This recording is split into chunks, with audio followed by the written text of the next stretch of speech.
Estamos en su programa La Raíz y la Memoria con un tema que ahora les presento una escultura de Edgar Castrejón, nuestro escultor favorito, que está representando a un Buda cuando se fue al bosque y llegó al extremo de vivir un cuerpo en casi con un granito de arroz al día. Entonces, es un sobreviviente.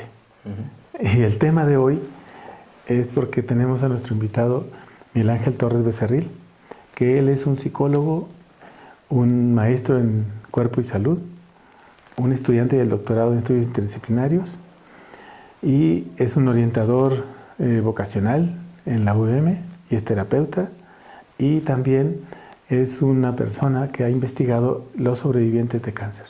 Ese es su tema de maestría y ya ha hecho un estudio, una recepción de una investigación amplia sobre este tema y es el tema del cual vamos a hablar hoy, sobre los sobrevivientes de cáncer.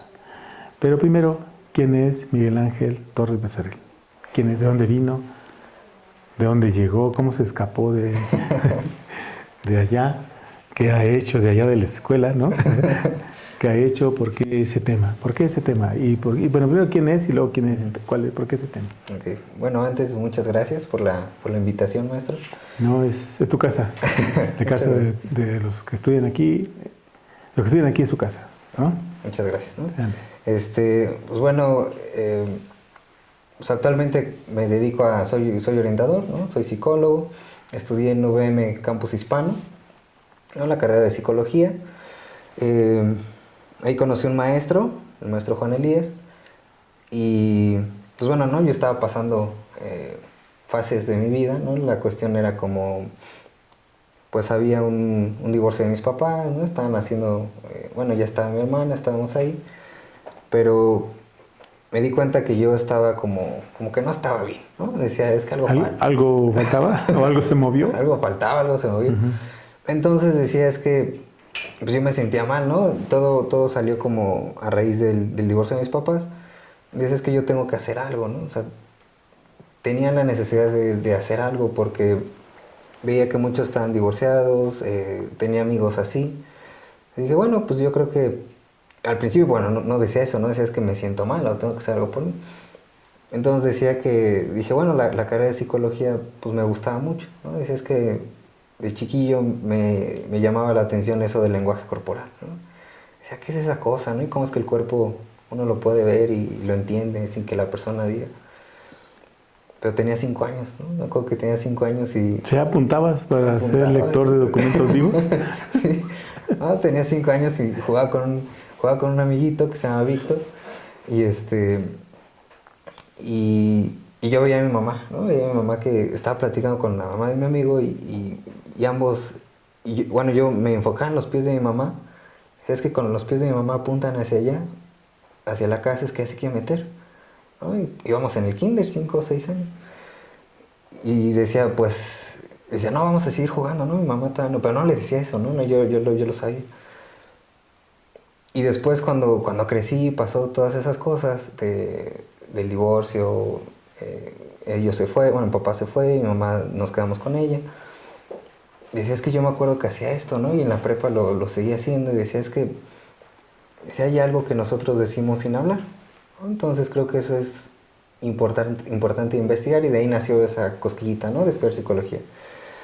Ya estando ahí conocí a varios maestros, entre ellos al maestro Juan Elías y pues platicaba con él, ¿no? Tuve una situación de que en la universidad tomé de más. ¿Qué tomaste, agua o qué tomaste? Alcohol. Ah, alcohol. ¿O sea, metiste tus caguamas o qué? No. Íbamos a una conferencia en la tarde y en la mañana pues ya sabe, ¿no? Se nos hizo fácil. Órale. Íbamos unas chelas, ¿no? Ya fuimos unas cervezas, pero pues fueron muchas, ¿no? Entonces cuando llegamos a la universidad, pues yo ya no sé dónde andaba, ¿no? Entonces me metieron, ya andaba en calidad de bulto y ya total me iban a correr. Por andar ebrio. Por andar ebrio, ¿no? Y perturbar el orden. Y perturbar el orden y la paz, ¿no? Ahora. Dije, ching. Ya me iban a correr y me dijeron, bueno, no te vamos a correr, pero pues necesitamos que des un seguimiento, ¿no? Dije, está bien. Y yo ya había tomado clases con el maestro y dije, es que él como que me mueve algo, ¿no? Y dije, bueno, quiero ir con él, quiero ir a platicar, y empecé a platicar con él. Entonces, de ahí nació esa necesidad, ¿no? Como de hacer más cosas. Y dije, es que pues no toda la gente es igual, ¿no? No, pues no. Pero no, dije, no, entonces hay posibilidades, ¿no? Entonces de ahí nació esa cosquillita, platicando con él, ya entrando al tema, ¿no? De los sobrevivientes, yo le decía, es que mi abuelo le dio diabetes, ¿no? Él tiene diabetes tipo 1, y con el paso del tiempo me di cuenta que él se controlaba con alimentación, ¿no? Él decía, es que ya como verduras, como esto, y decía, es que como una persona que construyó una enfermedad, posteriormente construye esa posibilidad de enfrentarla sin medicamento, ¿no? O lo mínimo. O sea, es que eso es importante, porque ahora imagínense, imagínate que puedas hacer eso sin enfermarte. Dije, estaría bien, ¿no? Entonces nació la necesidad y le platicé al maestro y me dijo, bueno, hay una maestría, ¿no? Dije, ¿dónde se trabaja eso? Y lo puedes ver. Entonces trabajamos, participamos en ese entonces en el primer congreso de cuerpo autosustentable. Sí. Hicimos una mini investigación del corazón. Entonces me gustó más, ¿no? Dije, es que aquí hay algo que hacer, ¿no? Y de ahí nació esa necesidad. Ya entrando aquí, pues bueno, usted me entrevistó, ¿no? Y me dijo que, pues bueno, era más viable porque yo quería trabajar todas las enfermedades, ¿no? Y decía, es que, pues cómo una persona sobrevive a estas condiciones o cómo construye esto. Y pues ya nos enfocamos al cáncer, y pues de ahí nació el tema, ¿no? ¿Y qué se movió cuando entraste a entrevistar a esta gente del cáncer? ¿Qué es lo que hay en común? ¿Qué los cruza? ¿Qué encontraste?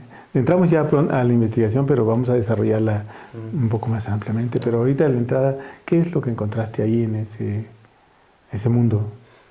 Es que fueron muchas cosas, ¿no? O sea, es un mundo, ¿no? Como Sí, tal. sí. Pero las cosas que a mí me llamaron más la atención es que viven en una resistencia constante, ¿no? En una lucha constante. ¿En una lucha constante de aguantar, de resistir o...? Ambas, ¿no? Ambas. Aguantan, resisten, y se quiebran, ¿no? Pero referente al cáncer es que están luchando contra su enfermedad. Entonces, el cáncer es como la vía de explicación para mostrar que al final, aunque no tengamos cáncer, ante esta sociedad estamos luchando, ¿no? Estamos resistiendo, estamos aguantando. A ver, entonces quiero entender que la sociedad es una sociedad altamente peligrosa. Sí. Porque estás luchando, Sí. Estás defendiéndote Sí. permanentemente, sin necesidad de tener cáncer. Sin necesidad, ¿no? Entonces eso significa que hay un proceso más profundo de cómo te vinculas con esta forma de vivir en la sociedad. Claro. Sí. ¿Cómo es que estos que no tienen nada, cómo se enfrentan a esta condición? ¿Qué encuentras ahí? Es que encontramos primero que la condición se empieza a describir con un abandono, ¿no? ¿Empieza un abandono? Empieza un abandono, ¿no? Y se dan cuenta que algo hace falta, ¿no? Pero la distinción es que hay muchas personas así, ¿no? La distinción en ellos es que pareciera ser que brota como con un reclamo y dice, o un enojo, ¿no? Y dicen, es que, ¿por qué no tengo esto y por qué? Pero es un enojo que los mueve. O sea, ¿pero es un enojo hacia ellos o hacia la sociedad? ¿Hacia todo? Están enojados con todo. Oh, chihuahua. Entonces, pero ese enojo es útil a medida de que los mueve y dicen, es que yo quiero hacer, pero ahí entra otra cosa, ¿no? Y los mueve la ambición, hay otros que los mueve quererse desarrollar. Entonces brota eso, ¿no? Empieza a brotar, empiezan a hacer cosas, pero hay otros que se enferman, ¿no? O sea, es más grave ahí. A ver, ¿y cómo está esta expresión en el cuerpo, Miguel? ¿Cómo es que se da esta expresión? Sí. O sea, ¿cómo le encuentras que se da? ¿Cómo? Es que, bueno, nace, y sabemos, ¿no? Que México es uno de los países con más altos índices de divorcio, ¿no? Entonces se da en una ruptura del sistema familiar. Es muy común, ¿no? Es muy común que mamá, papá se van y el sujeto no se halla, ¿no? Ese lugar donde era como donde encontraban amor, donde encontraban afecto. Donde tenía su asidero, ¿no? o su burbuja de seguridad. se rompe, ¿no? Explota y empieza a brotar como se ven frágiles, ¿no? Se notan como con estas ganas de querer hacer algo con su vida, pero no hallan por dónde, ¿no? Nace de una necesidad. Y ya una vez que se brota esta necesidad, empiezan ellos a querer buscar, ¿no? Es una búsqueda constante. Pero lo que encontramos es que es de los divorcios, es de algún abuso, es de que a alguien se les falleció que era importante, nace de algo, ¿no? Entonces es como una búsqueda permanente en ellos. A ver, entonces encontramos que alguien tiene una construcción personal, pero de repente hay algo que lo irrumpe. Pero antes no era desarmonioso, antes. Sí, porque crecieron así. En desarmonía completa. Ajá. No sé si completa, pero... Bueno, digamos, vamos a ponerle en el sentido de que no era pleno, ¿no? Sí, no era había una desarmonía y había un problema de cómo el otro significaba o vivía esa relación. Sí. Pero se hace normales. Se normaliza. Y si se hace normal, espera que venga cualquier cosa normal. Sí. Es normal estar angustiado, estresado, enojado con todos, ¿no? Tener líos, relacionarse con los otros a través de la queja, del problema. Y se hace es un problemón, ¿no? Porque es lo cotidiano en nuestra vida. Entonces, ahí en esa parte, ¿cómo es que la gente esas personas generan un proceso para poder resistir o aguantar o crear? ¿Qué encontraste que hacen? Creo que primero a lo que recurren es a entender que hay una posibilidad de elegir, ¿no? Una vez que dicen es que, pues sí, todo está feo, ¿no? Lo perciben así, pero puedo elegir, puedo hacer algo porque vi a alguien, porque escuché, porque me dijeron. Y abren esa posibilidad y dicen es que lo puedo hacer, ¿no? Entonces como lo primero. Ya de ahí se va dando una búsqueda, porque eso se ve, ¿no? No se hallan, ¿no? Pero siento que en algún punto en esa búsqueda ellos se sienten, ¿no?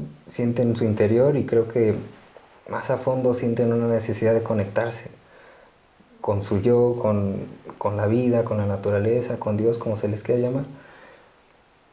Pero sienten su energía vital, ¿no? Llamémoslo así. A ver, entonces, ¿esta condición permite dar un salto o una fortaleza en el interior? Sí. Pero esa fortaleza se ve reflejada en qué partes de sus vidas. ¿Cómo la encuentras? Que se ve reflejado ahí. ¿Cómo puedes tú decir, este sí la va a librar? Este no la va a librar por más que le haga. Bueno, ¿no? Algo que vimos o encontramos en la investigación es que tienen carácter. Eso es. Tienen carácter en cuestión de decir que son necios, pero es una necesidad que defiende a la vida, ¿no? Por ejemplo, antes de entrar a eso, pero en los que padecen cáncer, dicen, el médico les dice es que te vas a morir. Dicen, ¿por qué? No quiero, ¿no? En ellos encontramos esa necedad, ¿no? De decir es que,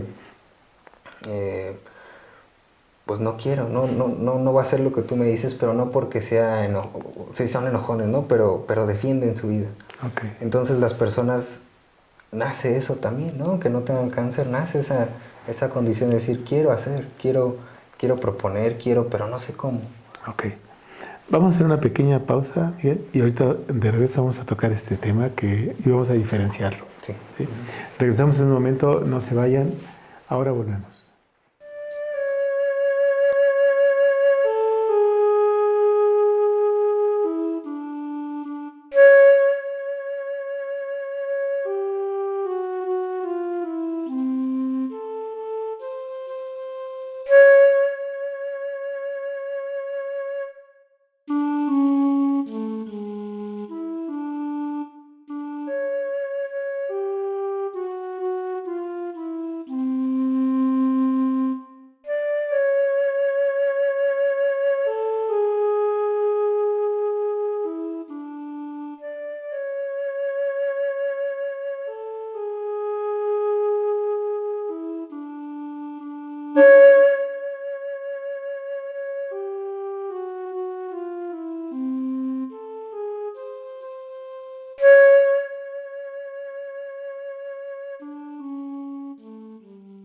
Estamos de regreso en su programa La Raíz y la Memoria con este tema de Miguel Ángel sobre esta forma de cómo un sobreviviente de cáncer encuentra el asidero y la posibilidad de poder construirse una vida, digamos, superando el pronóstico y el diagnóstico de que te vas a morir, ¿no? ¿Cómo lo encuentras, Miguel? ¿Cómo encontraste este tema del carácter? Porque creo que es el tema que tú identificas como elemento fundamental de alguien, de un sobreviviente. Pero entonces hablemos de dos planos: el carácter en general, que tú necesitas para vivir, para ser, y el carácter que alguien que tiene esto, de un problema de diagnóstico de ese tipo, de cáncer, y se convirtió en un sobreviviente, ¿no? Okay. A ver, por ahí empezamos. Primero creo que, como a todo tema de investigación, se cruza con la vida de quien está investigando. Sí. Entonces se cruzó con mi vida en el sentido de que lo primordial, donde todo se empezó a mover en mí, fue como el divorcio de mis papás, ¿no? Entonces yo veía condiciones, ¿no? Veía que mi mamá hacía que hacer en casas ajenas, que pues no alcanzaba, que no había como el sustento. Recuerdo una escena que dije, oye, préstame o dame $1, ¿no? Para ir a comprar un dulce. Y me dijo, es que no hay. Le dije, ay, ¿cómo no va a haber $1? Le dije, pues es $1, ¿no? Le dije, ese me lo encuentro en la calle. ¿Cómo? Pues 2032. Le dije, ¿dónde? Entonces no había, ¿no? Entonces decía, sí, pues eso está cañón, ¿no? O sea, Fue cuando dijiste, ¿qué pasó? Dije, ¿qué pasó aquí? Dije, ahí, y notaba, ¿no? Pero yo notaba como esa necesidad de, pues decía, pues le voy a ayudar, ¿no? Entonces, de chiquillo empecé, bueno, mi mamá vivíamos en un departamento y hacía tamarindos, ¿no? Entonces yo recuerdo que tenía 9 años y los iba a vender, ¿no? Tocaba las puertas. Entonces tocaba y decía, bueno, aquí vengo con mis tamarindos, ¿no? Y me decía, no, es que no quiero, es que sí quiero, ¿no? Entonces, en ese momento, en ese acto, encontré algo que era como la humildad, ¿no? Y decía, ¿no? Es que pues a veces te veían diferente, ¿no? Un niño vendiendo, ¿no? Pero ahí empezó la necesidad como es que, sabes que eso no está mal, ¿no? O sea, está bien, ¿no? Estoy ayudándole a mi mamá. Y empecé a sentir el carácter, ¿no? De que podía hacer las cosas, aunque tuviera 9 años. Encontraste que había una respuesta de crecimiento a tu condición. A través de trabajo. A través del trabajo. El trabajo, y decías que puedo, ¿no? De ahí tuve varios trabajos, ¿no? O sea, trabajé en un tianguis, fui cajero, fui mesero, fui taquero, ¿no? Durante la universidad, los 3 años, trabajé en una taquería los fines de semana. Esta condición del trabajo me enseñó a decir es que las cosas se pueden hacer, ¿no? Porque trabajaba, estudiaba, ya en la universidad iba al servicio social, hacía varias actividades y es que se puede, o sea, no veo por qué dicen que no. Pero estaba el otro proceso, ¿no? De decir de que viví el divorcio, decías que eso está cañón, ¿no? Ya uno se tira al drama y todo eso. Como debe de ser. Como debe ser, bien, sí, ¿no? Sí, si no, no se vive. Bien sentido. Entonces decía... ¿Qué se fue? Se fue, ya van 15 años de los cigarros, ¿no? Fue un proceso, ¿no? Donde encuentro maestra en la universidad, veo que decías que, bueno, he trabajado desde chiquillo y creo que puedo hacer otras cosas, ¿no? Entonces me aferré a eso, ¿no? Hubo un momento donde mi mamá la corrieron de su trabajo, bueno, tuvo problemas y ya me dijo, ya no puedes estar en la universidad. Y decías que no. Fui necio, ¿no? Fue en ese sentido, le dije, no, es que sí se puede, ¿no? Déjame buscar una beca, déjame buscar un financiamiento, trabajo. Y me moví porque no quería dejar de estudiar. Y fue muy difícil esa etapa, ¿no? Y entonces encontré que podía hacer las cosas trabajando y a pesar de las condiciones, ¿no? Con el tiempo fuimos puliendo esa cosa de la tragedia, ¿no? Porque era difícil, pero decía, pues si le quitas esa categoría no es tan difícil, ¿no? Entonces uno empezaba a hacer. Bueno, ya... ahí brotó tu carácter, ahí te diste cuenta que eres capaz de hacerlo. Es que era enojón, ¿no? O sea, me enojaba y decía, es que ¿por qué? No se puede, ¿no? No se puede. Ajá. Y era como un carácter muy duro, ¿no? Era como decir, es que sí se puede, pero me aferro, no era necio. Ya después me di cuenta, con un poco de trabajo, un poco de guía. ¿Qué trabajo hiciste como para enfrentar esta ira ahí contenida? Primero aceptarme sensible, ¿no? Así soy. Así soy. Sabes que crecí con mis abuelos, bueno, con mi abuelo, con mis tíos, y me decían, es que los hombres no lloran. Uy, híjole. Es que tienes que ser cabrón. Oh. Y decía, ¿pero por qué? ¿Por qué? Yo quiero ser buena gente. No, yo no quiero eso, ¿no? Y Pégales. pégales, ¿no? Y peléate y muéstrales, ¿no? Y crecí en eso y yo decía, es que yo me sentía como sensible, ¿no? O sea, es que yo veía a mi mamá, ¿no? Yo creo que de ahí brotó, decía, es que hay una necesidad, no solo de mi mamá, es de muchas mujeres, de muchas personas que no alcanzan. Pero está la otra cosa, la carga social que te dicen es que sí, pero no lo demuestres, ¿no? Que te duele, que... Guárdalo. Guárdalo, ¿no? Guárdalo y jamás lo saques porque te van a juzgar. Y yo decía, pero pues ¿por qué? ¿No? O sea, ¿por qué van a juzgar? Y entonces, bueno, decía, pues es que eso no me gusta, ¿no? O sea, eso de ser macho, de ser así, decía, no. Pero tampoco sabía cómo quitarlo, ¿no? Entonces era una pelea, ¿no? Me enojaba por enojarme. Ya. Sí, estaba cañón, ¿no? Decía, es que ya no quiero ser así, me enojaba, ¿no? ¿Por qué soy así? ¿Por qué, no? Pero con los años, al pasar del tiempo, me di cuenta que dije, es que eso me ayudó. Porque decía, bueno, no me salía y lo intentaba, ¿no? Lo intentaba. O sea, luchaste pues. Luché. Trabajaste. Trabajaste diario. Te levantabas muy temprano, trabajabas. No tan así, ¿no? Pero sí había algo de eso, ¿no? Digo, a las 10 de la mañana está bien. A las 10, ¿no? No, pero sí, era enojo, ¿no? Por esas cuestiones personales, esa cuestión pues del machismo, esa necesidad que teníamos económica, sentimental. Y dije, es que era toda una contradicción, ¿no? Decía, es que tengo la necesidad, pero allá me dicen que no, porque entonces soy débil. Pero decía, es que pues, eso no es ser fuerte, ¿no? Pero no entendía, ¿no? No podía bajar ese conocimiento a mi vida y me enojaba. Entonces, ese carácter brotaba de un enojo, ¿no? De ahí nació.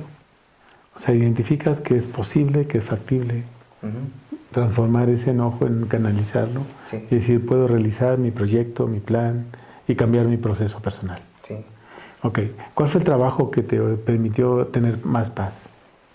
Primero fue perdonar, ¿no? Okay. Perdonar en el sentido de que en este lío de mis papás, a ellos, ¿no? Y decir, es que, porque yo reclamaba, ¿no? Y decía, es que, ¿por qué, no? ¿Por qué pasó todo esto? ¿Por qué a mí? ¿Por qué a mí, no? Y yo... decía, es que, pues no hay una escuela para papá. No, pues no.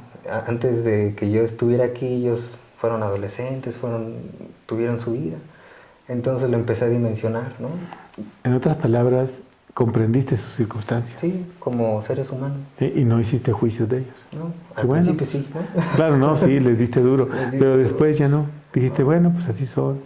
Pero ¿qué fue lo que te permitió comprender ese proceso? ¿Fuiste a terapia? ¿Trabajaste? Sí. ¿Qué hiciste? Sí, ahí fue cuando conocí al maestro en la universidad. Ajá. Ahí lo encontré y me dijo, es que no puedes vivir peleado, no puedes vivir enojándote. Y me dijo, no vengas hasta que hables con tu papá. Y yo quería seguir hablando con él, ¿no? Y dije, híjole, está bien. Está bien, ¿no? Entonces me va a apurar, ¿no? Entonces... ¿Fuiste a hablar con él? Fui a hablar con mi papá, ¿no? Platicamos. ¿Te recibió bien? Más o menos, ¿no? Al inicio. ¿Por qué más o menos? Más o menos. O sea, porque... ¿así por la ventana o cómo? No, porque fue como de, oye, pues ha pasado 9 años, ¿no? No nos hemos visto. Y fue como de él también, ¿no? Dijo, sí, es cierto, dijo, sí, ya creciste. Hijo, se me olvidaron los cigarros. Fue como, pues también impactante para él, ¿no? O sea, él también lo necesitaba. Él también lo necesitaba. Vamos a ponernos en las dos circunstancias. Él necesitaba eso y tú también. Cuando se dio el encuentro, cambió algo en ti. Sí, totalmente, porque recordando la historia con su papá fue la misma. Y tú la rompiste. Porque él no fue con él hasta mucho tiempo después. No, de hecho creo que él ni fue. ¿No? Ok, tú rompiste el esquema. Dije, lo voy a buscar, ¿no? Con mis miedos, con mi temor, ¿no? A volverme a sentir rechazado porque pues ya se fue y me rechazó, ¿no? Y ahora lo busco y me va a rechazar. Sí, pero a ver, aclarando, no te rechazó, se separó de tu mamá. No, sí. ¿No? Ajá. Pero, sí, pero tú lo elaboraste así, pues. Se hace esas cosas. Es un poco para poder nada más aclarar. El contexto, ¿eh? Sí, que no se vayan a ir con la finta. No, uno hace esas cosas, claro. ¿no? Porque no tiene una guía. Ajá. Entonces dices, es que él es un ser humano, es un hombre que no le enseñaron a ser papá. ¿Cómo va a saber dar afecto si nunca le dieron un abrazo? Exacto, ¿no? Entonces dije, yo no sé cómo, pero me voy a acercar a él. ¿no? Entonces, de ahí se aperturó un diálogo, ¿no? Entonces ese enojo se calmó. Pasaron años y se fue, ¿no? ¿Y después de eso lo seguiste viendo? Lo seguí viendo hace 2 años, seguimos platicando y todo, y actualmente hubo como una situación en la que dijo, pues ya no, ¿no? ¿Ya no te buscó? ¿Ya no te permitió el diálogo? No, él como que dijo, no, pues ya haz tu vida y todo, y dije, sentí, ¿no? O sea, ahí hubo esa como enseñanza, ahí hubo como una confrontación otra vez. Dije, es que yo a platicar con él, es que hay posibilidades de hacer otras cosas. Y él dijo, pues no, yo quiero estar aquí. Dije, bueno, está bien, ¿no? Entonces como que se enojó que le dijera, pues, está bien. ¡Muévete!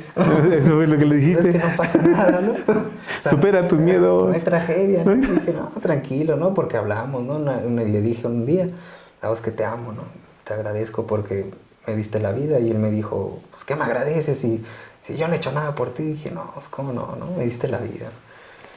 Entonces ya como que yo, pues platicamos, y ahí no hubo como esa sinergia que uno espera, pero al final entiendes que cada quien elige. Así es. ¿No? Y somos libres. Entonces él eligió y dije, bueno, me voy a salir sin líos. No, está bien que te vaya bien en la vida. ¿Y te apoyó en ese tiempo? Eh, Digamos, desde emocional, económica, moral, ¿te apoyó? ¿Sentiste tú ese apoyo? fue más con mi mamá, ¿no? Fue más con ella. Con él fue como, es que siempre fue muy distante. Ajá. Fue muy distante, pero yo no me había dado cuenta que vivir eso fue una enseñanza para el carácter, ¿no? Fue una enseñanza para decir, es que nos venden en la televisión que la coca está en medio y toda la familia ahí, ¿no? Se une. Y se unen, entonces, pero la realidad es otra, ¿no? Entonces cuando comprendes eso y dices, bueno, es que mi papá sí, ¿no? Sí, él es así y mi deber es quererlo. Y ya, Es todo. no, está bien, no pasa Sí. nada. ¿Ya? Entonces eso fue dando pauta, ¿no? Ok, entonces ya descubres esa condición en tu vida y entras a un proceso de reflexión. ¿Qué reflexionó Miguel Ángel? ¿A qué se enfrentó? ¿Cuáles fueron los nuevos retos? Ya no tienes coraje, No, ya estabas más tranquilo, ¿no? Sí, pues primero me reconocí sensible, ¿no? No como esta cosa que nos dice, es que eres maricón, ¿no? No, sino como decir, es que eres un ser humano, ¿no? Que está en un espacio donde muchas personas están con la misma inquietud que tú. Y dije, ching, pues esto es importante, ¿no? Entonces, Vital. es vital. Dije, porque pues tengo que hacer algo, ¿no? Entendí que esto de mi papá duró 15 años. Fue difícil, ¿no? Pero ya cuando pasó dije, es que hay otras cosas que podemos hacer, hay una necesidad. Entonces aquí fue lo más vital fue que encontré al maestro.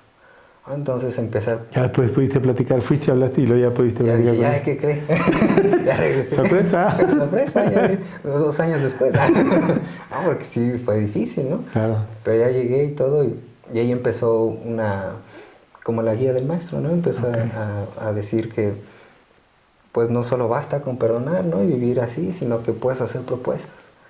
Entonces vi que había la posibilidad de la academia, ¿no? De desarrollarse ahí. Decías que a través de esto uno puede dar otro mensaje. Ok, muy bien. Vamos a hacer una pequeña pausa y regresamos con el tema para el carácter, ahora con los sobrevivientes. Sí. ¿Vale? Regresamos en un momento, no se vayan, ahora volvemos.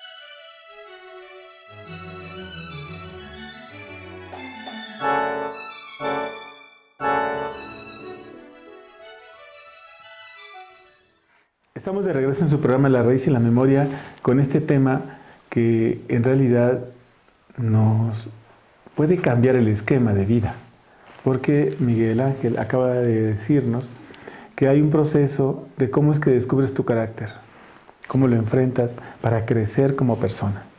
Entonces, si tú has descubierto contigo este proceso de decir, sí se puede construir, nos han dicho que es difícil, que es complicado, que papá es de mamá, en fin, nos han dicho todo nos han vendido este paquete, ¿no? Y nosotros descubrimos que a veces es factible construir un proceso completamente distinto a ese proceso, ¿no? Aquí lo interesante de tu trabajo de investigación es que entras con sobrevivientes de cáncer y la pregunta es, ¿qué hicieron para sobrevivir? ¿No? Y ahora sí, este carácter, ¿cómo se refleja en estos sobrevivientes de cáncer, Miguel? Sí, nace con...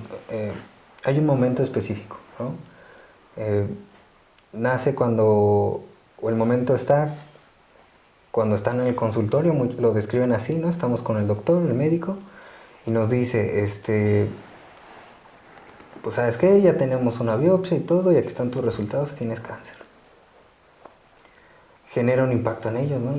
No, pues es te choquea la vida. Es terrible, ¿no? Porque se traduce en muerte, ¿no? El mensaje, el diagnóstico es de muerte, ¿no? Muerte. Sí. Tienes cáncer, te vas a morir. Ellos lo viven, ¿no? Pero es un momento, ¿no? Dicen, chin, está cañón, pero les dice el doctor, el médico, tienes estás a dormir en 2 meses, 3 meses, ¿no? O va a estar cañón. Y él dice, no. El otro dice, ¿por qué? ¿Por qué? ¿Sabes? Como, ¿dónde está Dios? O sea, a ver, ¿este es Dios o qué? Ni Dios hace eso. ¿Qué onda? ¿No? Y ni es tan gacho, ¿no? Pues sí, Dios no hace eso. Entonces dice, ¿pero por qué? No va a morir, no va a hacer lo que usted me diga. Así. Así dicen. Okay. Entonces... O sea, es que, perdón, pero es que hay una afirmación, te vas a morir. Sí. Y el otro dice, pues sí, me voy a morir. Lo asume y se muere. Sí. Cuando el otro dice, no me voy a morir porque tú me dijiste. O sea, no, a ver, espérate. O sea, ¿qué pasó, no? Sí, ¿no? Sí. Esa es una primera reacción positiva, digamos. Positiva. Ok. ¿Y luego? Luego, ya que lo sienten, se empiezan a dar, se dan cuenta que el cáncer no es una enfermedad que les brotó así nomás, ¿no? Sino que empiezan a indagar un poco en el tema y se meten a su vida. ¿no? Se meten al cáncer y después se dan cuenta que no es el cáncer, es que es su vida, ¿no? La que está ahí. Así es. Entonces se ven a sí mismos y dicen, es que cómo esto vivió en mí, ¿no? ¿Cómo lo construí? Entonces se dan cuenta, empieza a haber una pauta en que se dan cuenta que viven con otros, ¿no? Porque el perfil de ellos, o de la mayoría, es que se hicieron duros. Sí, ok. Esto de que nos hablabas de esa dureza, ellos no la vencen o siguen en la dureza. Unos sí y unos no, ¿no? Es que las historias de vida son distintas. Lo que les cruza es esta cuestión de con el lío con los papás, ¿no? O sea, ¿todos comparten este esquema? Un esquema en un problema, no en un divorcio sí. No, fue un problema. O sea, puede haber reclamo, puede haber divorcio, puede haber pleito. Pero hay algo con los papás. Hay algo con papá.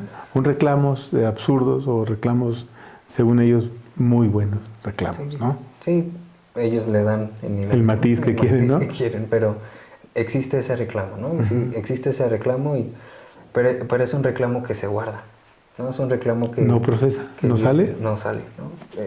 Dicen, pues es que, ¿por qué les voy a decir, no? Lo guardo y eso los empieza a endurecerse, ¿no? Emocionalmente se vuelven fríos, se vuelven distantes, se vuelven enojones y empiezan a construir ese perfil en su vida. Haciendo un paréntesis, muchos de ellos, antes del cáncer, vivieron una situación muy difícil. ¿A qué te refieres con esta situación muy difícil? Poniendo un ejemplo, hubo un caso, ¿no? La primer informante que entrevisté, se le murió su hija de 6 años, ¿no? Otros viven violaciones de familiares. Entonces ellos asumen esa vivencia como muy fuerte, ¿no? Fue muy fuerte y todo esto fue antes del cáncer. Entonces ellos ya traen esa dureza, a partir de esa dureza o de ese cerrarse, construyen esa como de, pues sí puedo, ¿no? Enojado, pero puedo, ¿no? Viven esa circunstancia y se dan cuenta que pues sí pueden, pero necesitan a otro, ¿no? No pueden solos. Cuando llegan a la estancia del cáncer, al momento del cáncer, recapitulan todo eso. Y dicen, es que yo ya viví algo, ellos lo dicen así, ¿no? Lo viví, es algo más fuerte que el cáncer. O sea, claro que una pérdida de un hija, una violación, se redimensiona como más fuerte que el cáncer. Claro, ¿no? Porque hay algo en ellos, en su discurso, es que no se apropian del cáncer. Dicen, voy a pasar esta enfermedad, ¿no? Es un rato. En las categorías sale una cosa de la inconsciencia y la conciencia y la inconsciencia de la enfermedad. Pero ellos tenían un referente en su vida, su historia de vida y aparte ese suceso que asumen como fuerte, más fuerte que el cáncer. Pero si somos honestos, pues ¿qué es más fuerte que el cáncer, no? El cáncer es de muerte. Es de muerte, ¿no? Y el otro lo puedes sobrellevar, ahí te la llevas, lo trabajas. Pero ya vemos que también ya no es tan fuerte si sobrevivió. Exacto. O sea, cambió el esquema, entonces tiene razón. Ajá. Era más fuerte lo otro porque este no lo ha matado. Exacto, ¿no? Entonces todo se resignifica. Empiezan con, a esto me refería con perdonando, ¿no? Primero a sí mismos, ¿no? Por esta cuestión de hacerse así, ¿no? De hacerse duros, de no aceptarse. Dicen, es que entonces esto significa que no es solo conmigo, de dónde venga, ¿no? Entonces van con mamá y van con papá y dicen, pues ya estuvo, ¿no? O sea, ya vamos a llevarnos la fiesta tranquilos y se calma. Casi todos ellos tienen conflicto con sus papás. Casi todos, la mayoría. Estamos hablando de conflictos así de que no me fuiste allá, no me diste, no compartiste, no fuiste a verme, no, cosas así de ese tipo. Sí. No estamos hablando de que le dieron una paliza y lo le quemaron y le quebraron un brazo. No estamos hablando de eso. No son tan fuertes, ¿no? Ok. Sí hay divorcios, pero mantuvieron la relación, pero es un reclamo. Okay. Entonces, se asumen como sensibles y dicen, es que pues puedo hacer algo por ellos, ¿no? Porque hay un momento también en el diagnóstico donde se guardan el diagnóstico. Dice, no les voy a decir a los demás que tengo cáncer porque los va a preocupar. Cuando pasa la enfermedad dicen, es que ¿por qué hice eso? ¿No? Se dan cuenta que entonces... ¿Eso de no decirles? ¿Por qué me lo guardé? Se dan cuenta que fue un acto para cuidar a los otros. Okay. Entonces, en ese asumirse sensibles, se dan cuenta que también ellos cuidan. Y dicen, es que en esta dureza también traté de proteger a los demás. No era tan duro como se había percibido. Era una fachada. Así es, ¿no? Porque en el fondo son sensibles, ¿no? Todos lo somos. Sí. Entonces dicen, cuido a los demás, cuido a las personas y me asumo como, o sea, lo acepto. Eso es altamente o sumamente importante porque no maltratan al cáncer. O sea, vamos a ponerlo así, es una relación cordial. Cordial. No es una relación violenta de que te voy a quitar, te voy a destrozar, maldito cáncer, ahí te van 3 quimios para que se te quite, ¿no? Y una radiación para que se muera. O sea, hay una relación cordial, digamos. Ajá, y lo señalo porque es un asunto muy importante que nosotros estamos manejando. A ver, no lo vamos a tratar violentamente. Vamos a tratarlo como si fuera algo amoroso, ¿no? O sea, cordial. Porque yo lo construí. Exacto, porque soy yo al final, sí, ¿no? Soy yo ese cáncer. Soy yo el que está haciendo eso. Pero esa es una visión más compleja, ¿no, Miguel? Es tremendamente compleja. Porque entonces, ¿cómo cambia esa estructura? ¿Qué hicieron estos pacientes, estos entrevistados? Ahí lo que hicieron es que hay 2 cosas, ¿no? La primera es que sabían lo que implicaba un cáncer y dijeron, no me voy a morir, ¿no? La otra es que decían, bueno, para quien sepa de cáncer esto está cañón, ¿no? Pero decían, tengo cáncer en etapa 3. Bueno, está bien, pero aún así no va a morir porque es como una gripita. Ay, pues no es una gripita. O sea, para que vean ustedes la dimensión. Hay clases sociales con el cáncer. Hay categorías, ¿no? Entonces, hay etapas, para que sea más claro. Sí, entonces ellos decían, sí, estoy en esto, pero no asumían y no tenían, había una ignorancia, ¿no? Una ignorancia de lo que la dimensión de lo que era el diagnóstico de etapa 3. Exacto, ¿no? Y eso es tremendo, ¿no? Es tremendo, pero la clave en esto es que sean conscientes o no sean conscientes de esta condición, no se clavaban. Okay. Seguían haciendo y decían, bueno, pues ahora estoy pasando esta etapa en mi vida y voy a seguir, ¿no? Ya perdoné, ya vi esto y ocurría algo que después decían, oye, ¿y cómo es que estoy comiendo esto? ¿No? Porque cuando una persona tiene cáncer, le dicen que cambie su dieta. Pero se dan cuenta que hay comida que llena y hay comida que nutre. Dicen, es que yo no puedo seguirme llenando, ¿no? Porque eso alimentó mi dureza. Así ¿no? es. Entonces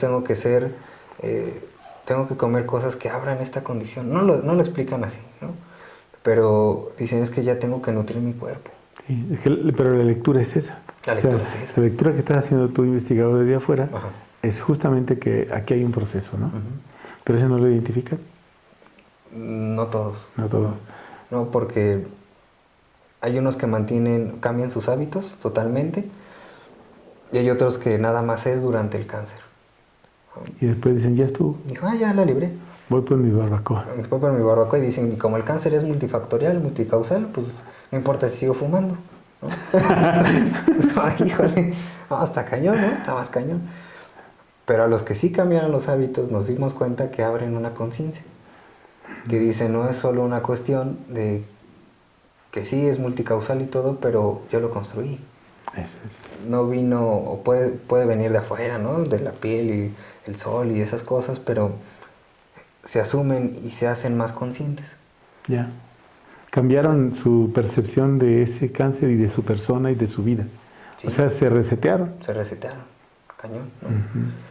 ¿Por qué? Porque también cuando está el proceso de, primero la biopsia, ¿no? Que es cortar. Sí. Después es la quimio, que es quemar. Sí. Que es envenenar, ¿no? Después la radiación que es quemar. Se van dando cuenta que eso es un proceso violento, ¿no? Muy agresivo para el cáncer. Muy agresivo para el para cáncer ellos. y para su cuerpo. Entonces Sí. dicen, bueno, sí lo necesito médicamente hablando, pero yo no puedo seguir siendo duro. Entonces me voy a tratar diferente. Voy a alimentarme, voy a hablar con los otros, voy a sentir. Nos dimos cuenta que también había un vínculo con la naturaleza. Los que tenían ese proceso. Los que tenían ese proceso observaban atardeceres, iban a un parque y sentían el pasto. Decían, habrían una necesidad de decir, es que hay algo ahí, ¿no? Hay algo en la tierra, hay algo en la vida. Entonces decían, yo puedo hacer estas cosas, ¿no? Yo puedo sentir, porque soy parte de este planeta. Con eso nosotros nos referimos que hacían conciencia. Okay. ¿No? Porque no solo veían su enfermedad, veían la conexión, veían la construcción, veían que no son ellos solo el centro de su enojo, ¿no? Uh-huh. Sino que quiere decir que esto se construye en una sociedad que no está pensada para el desarrollo personal. Entonces, y decía, esta sociedad está en un mundo, ¿no? En la madre tierra, entonces sí. Partieron de ahí y se extendieron a todo esto. Entonces decimos que ellos generaron esa conciencia. Ok, muy bien. Vamos a hacer una pequeña pausa, Miguel, y ahorita vamos a hablar sobre el tema y ampliar esta forma de construcción de cómo es que alguien resiste y se defiende ante un diagnóstico de muerte cuando el médico le dice te vas a morir, ¿no? Entonces ahora regresamos, no se vayan.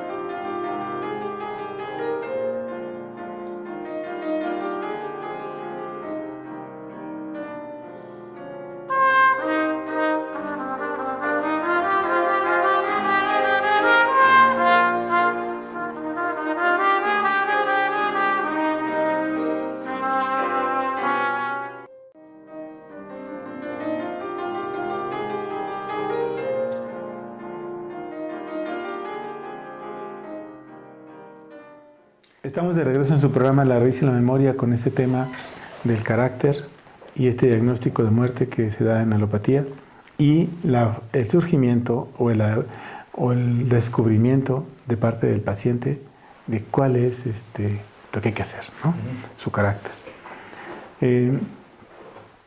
Encontraste que hay un proceso de cómo es que alguien se enfrenta y se hace un sobreviviente. Primero, ¿cuál es una característica para decir que ese es un sobreviviente, Miguel? Creo que no lo hemos tocado. No lo hemos tocado. Sí. ¿No? Y luego después entramos a la propuesta. ¿Vale? Sí, en términos médicos, una característica es que hay 3 tipos de sobrevivencia, ¿no? La primaria, secundaria y terciaria. La primaria es que empieza a ser sobreviviente desde que es diagnosticado de cáncer. La secundaria es durante durante el periodo de tratamiento. Y la tercera es cuando el médico le dice ya los niveles el antígenos bajó, todo ya bajó, eres oficialmente un sobreviviente, ¿no? ¿Le dan su papelito? Le dan su reconocimiento.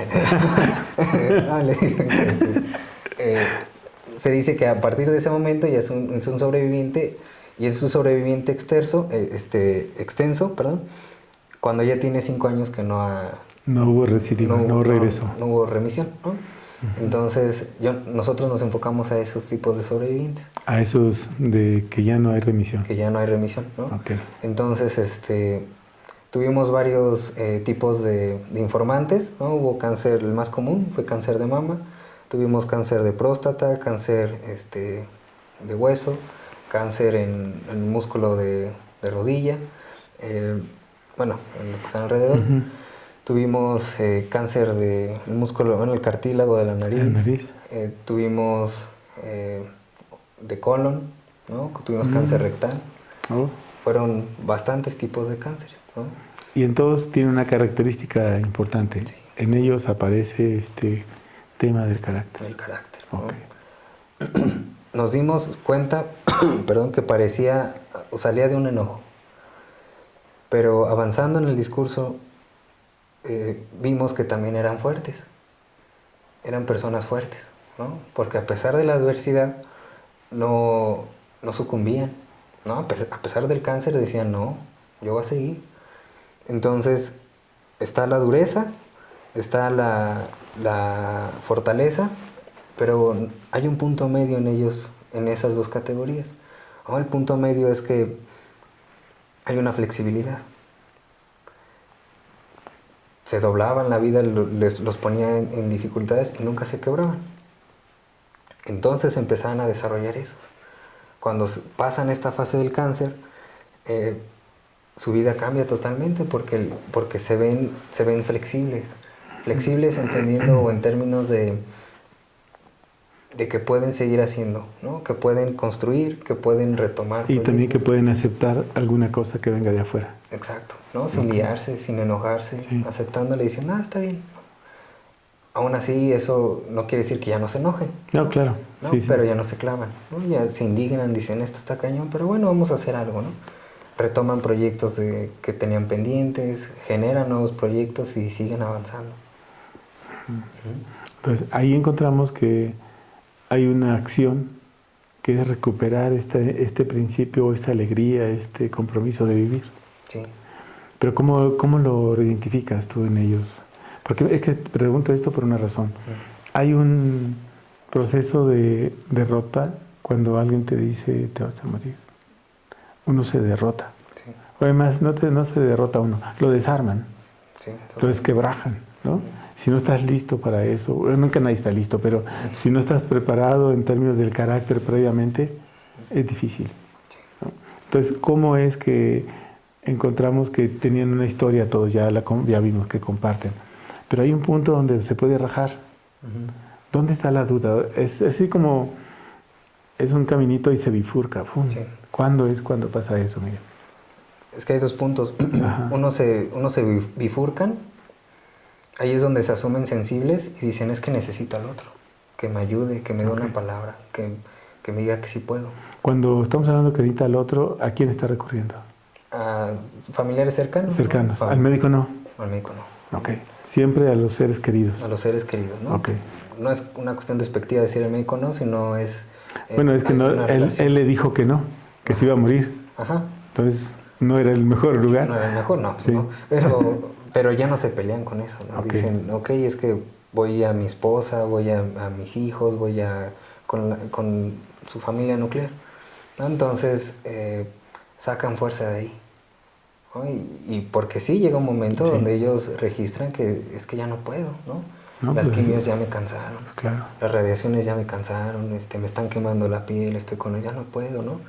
Muchos registran y como es muy común, se les cae el cabello, se empiezan a ver las cejas, se empiezan a adelgazar, la piel se hace pálida y dicen es que pues ya no soy quien era. Sí, ¿no? Y les dan neuropatías, ¿no? Sí, Todo. sí, sí. Y dicen, pues ya no puedo. Vómitos. Ya, vómitos, ya no quiero Diarrea. comer, está difícil. Entonces, en ese momento ellos dicen, necesito a otro, ¿no? Necesito que me ayuden. Y esa dureza, cuando primero ya no te cuento el diagnóstico porque te voy a proteger de que a ti no te duela, dicen, no, está bien, ¿no? Ya estuvo, ya es como se cruza con esa historia, ¿no? Con lo que ya habían vivido y dicen, ya, vamos a llevarnos la tranquila, necesito de ustedes, pero no voy a dejar de esforzarme. No caen en la dependencia. Ni tampoco en la comiseración. Ni en la comiseración. O sea, Eso es muy importante. esa dureza sirve, pues. Sí. En ese contexto que En nos ese estás contexto, contando, sí. sirve. Sí, sirve porque los ubica. Dice, está bien, ¿no? Está cañón esto, tienen ciertos referentes de vida y dicen, bueno, yo voy a vivir. Pero ahí esa dureza se ablanda, ¿no? Pero no se... Ahora sí que no se quebra. No se quebra. Se dobla, pero no se quebra. Ajá. Entonces, esa enseñanza se hace primordial, ¿no? Independientemente de cualquier tipo de cáncer. Porque es un carácter que a veces cuando se escucha mucho es que él tiene carácter, ¿no? Es que te imaginas una persona enojona, recia o reacia, ¿no? Así, Sí, e inclusive que no escucha. que no escucha, ¿no? Necio y dice, no, yo hago esto porque así es. No, es un carácter con calidez.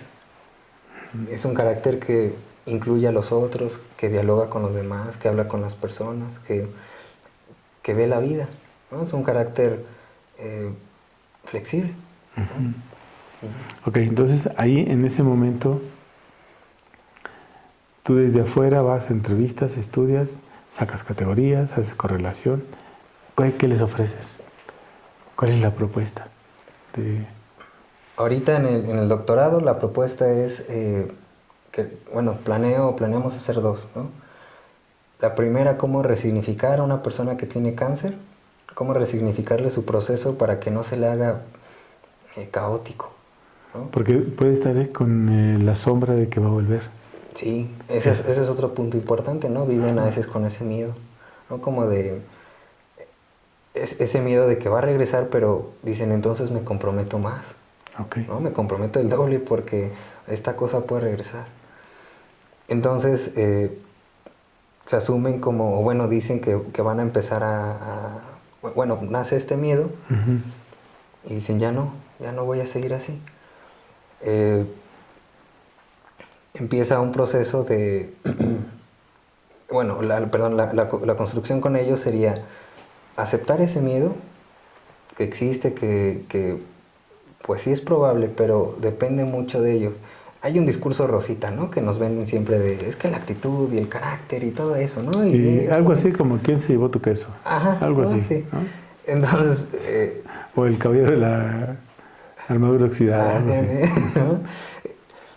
¿no? O sea, sí está bien, pero implica trabajo, no solo un discurso. No es un discurso, no es ya entendí. No es como, ya entendí, ya está, Ya no. entendí.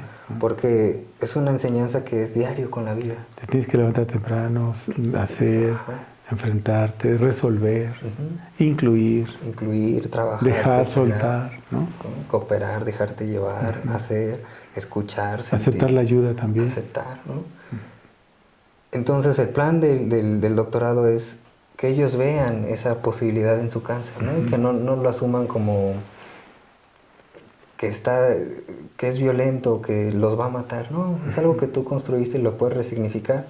¿Y lo puedes reestructurar? Y lo puedes reestructurar, pero tienes que cambiar tu vida, ¿no? Así es. Entonces, en el doctorado planeamos hacer esto con los que tienen cáncer y un programa preventivo para los que no, ¿no? Que desarrollen ese carácter, esa flexibilidad y que se venza ese enojo, ¿no? Porque sabemos que hay un enojo social, hay un enojo histórico inclusive, ¿no? Entonces, la cuestión con ellos es, o con estas propuestas, es trabajar estas ideas, ¿no? Y nos dimos cuenta que no solo era una cuestión de carácter y esto, y de flexibilidad, sino que también involucraron una categoría que es muy importante, que hablaban del espíritu. ¿Apareció esa categoría? Apareció porque al sentir su cuerpo y hacer trabajo, brotó esa sensibilidad. O sea, fueron más sensibles a los cambios de afuera y de adentro, pero descubrieron que algo se movía adentro. Sí, ¿no? Vieron que su vida se movía con los demás y se movía con la naturaleza, con la tierra. Quiere decir entonces que decían es que yo tengo una energía adentro, ¿no? Muchos atribuían que también por eso sobrevivieron al cáncer, porque sintieron, ¿no? Muchos le decían espíritu, le decían alma, le decían fuerza, le decían energía, pero brotaba, ¿no? De hecho era impresionante platicar con ellos porque se veía en sus ojos, ¿no? Esa como... ¿Brillaban? Brillaban. O sea, sí estaba ahí la chispa. Estaba esa, ¿no? No, esa chispa. A veces puede sonar romántico, ¿no? Sí, pero es la energía que pero tiene es la el fuerza otro. que tiene y se ve en sus ojos, ¿no? Y decían, es que yo voy a estar bien, ¿no? Y sentían, y decían, yo tengo que... De ahí nacía esta categoría que se me olvidó mencionar, de la naturaleza. De vincularse de vincularse, ¿no? Se vinculaban con la tierra, hacían una práctica, ¿no? Con un elemento natural. Por ejemplo, unos nadaban, ¿no? Hacían natación, otros caminaban, otros sentían la tierra. Decían, es que eso es más grande que yo. Claro. Entonces yo puedo pedir a eso, ¿no? Puedo abrir esa posibilidad que tiene la tierra en mi interior. Y brotaba, ¿no? Entonces les ayudó. Estaban en el camino correcto, pues, de articularse con los elementos de la naturaleza. Sí. Muy bien. Miguel, hemos llegado a la parte final del programa. Creo que haya quedado un poco claro. Si no, ya cuando culmine la investigación, pues te volvemos a ver para que nos ilustres sobre el tema. ¿Dónde te localizan los videntes, los seguidores? ¿Cómo te localizan? Bueno, mi número telefónico, ¿no? Primero es 55 49 45 17 90 y tenemos un consultorio que en Facebook está Centro de Atención Psicológica y Psicopedagógica, ¿no? Y ahí estamos ubicados en Los Héroes Tecámac, sexta sección. Okay. Ahí damos terapia, damos masaje, damos acupuntura siguiendo esta línea, ¿no? De la prevención. Okay. Muy bien. ¿Algo que quieras agregar? ¿Algo a nuestros sobrevivientes que anden por ahí? Sí, yo creo que el mensaje sería que las personas que estén enfermas no es algo malo, ¿no? No es algo que, híjole, es terrible. No, es una enseñanza de la vida, ¿no? Hay que tomarlo así, sin tragedia, hay que moverse, ¿no? El que no se mueve, se muere. Sí. ¿No? Entonces, sí. Es inevitable. Es inevitable. Entonces, esas personas que tuvieron cáncer durante mucho tiempo no se movieron y les tuvo que llegar eso. Entonces yo creo que es importante generar este tipo de conciencia social para evitar caer en eso, ¿no? y darle calidad y dignidad a la vida. Muy bien, pues la invitación está hecha. Nos despedimos del programa y no se olviden de darle like y suscríbanse, que les llegarán temas todavía más interesantes.